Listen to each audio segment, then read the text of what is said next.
So the final section of the report, which is called Sustain, looks at how we embed and scale up an approach or intervention over time, if it's meeting the objectives that we were looking for at the start.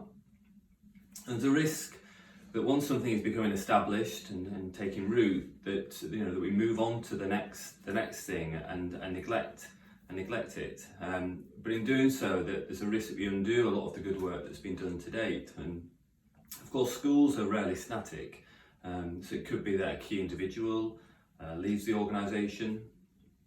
The context change. So we need to think about how we continuously support and acknowledge and reward the good implementation practices that we've set up and established earlier.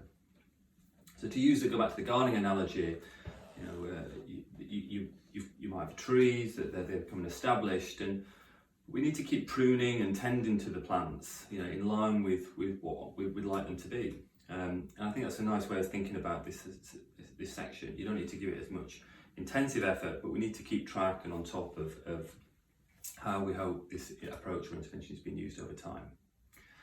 At this stage, you also might think about scaling up and taking it wider from where you initially started. And again, I think perhaps the thing to recognise here is that process may need different activities than you used initially, and scaling up might present new challenges. Some of these staff may not be as motivated as some of the initial people you started it with.